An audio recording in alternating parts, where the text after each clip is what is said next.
പത്തനംതിട്ടയിൽ 2 വയസ്സുകാരന് ദാരുണാന്ത്യം. ഗൃഹപ്രവേശം കഴിഞ്ഞ വീട്ടിലെ സ്വിമ്മിംഗ് പൂളിൽ വീണ് മുങ്ങി മരിക്കുകയായിരുന്നു. കൂടുതൽ വിവരങ്ങളുമായി നന്ദന ചേരുന്നു. നന്ദന, എങ്ങനെയാണ് മരണം സംഭവിക്കുന്നത്? പത്തനംതിട്ടയിലാണ് ഇത്തരത്തിലൊരു സംഭവം ഉണ്ടായിരിക്കുന്നത്. ലിജോ ലീന എന്നീ ദമ്പതിമാരുടെ 2 വയസ്സുകാരനായ ജോർജ് എന്ന ആൺകുഞ്ഞാണ് കഴിഞ്ഞ ദിവസം വീട്ടിനുള്ളിലെ സ്വിമ്മിംഗ് പൂളിൽ മരിച്ച നിലയിൽ കണ്ടെത്തിയത്. വീടിന്റെ ഗൃഹപ്രവേശനവും മകന്റെ മാമോദിസയുമായി ബന്ധപ്പെട്ട് കഴിഞ്ഞ മാസം 21-ാം തീയതിയാണ് ലിജോ അയർലൻഡിൽ നിന്നും നാട്ടിലേക്ക് എത്തിയത്. മകന്റെ മാമോദിസയും വീടിന്റെ ഗൃഹപ്രവേശനവും കഴിഞ്ഞ് ഈ മാസം 19-ാം തീയതി അയർലൻഡിലേക്ക് തിരിച്ചു പോകാനിരിക്കെയാണ് 2 വയസ്സുകാരന് ഇത്തരത്തിൽ ഒരു മരണം സംഭവിച്ചത്. വീടിനുള്ളിൽ കളിച്ചുകൊണ്ടിരിക്കുകയായിരുന്നു ജോർജ്.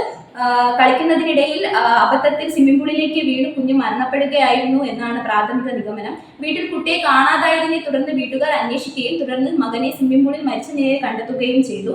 ഇതിനെ തുടർന്ന് കുട്ടിയെ ഉടൻ തന്നെ ആശുപത്രിയിൽ എത്തിച്ചെങ്കിലും ജീവൻ രക്ഷിക്കാൻ സാധിച്ചില്ല.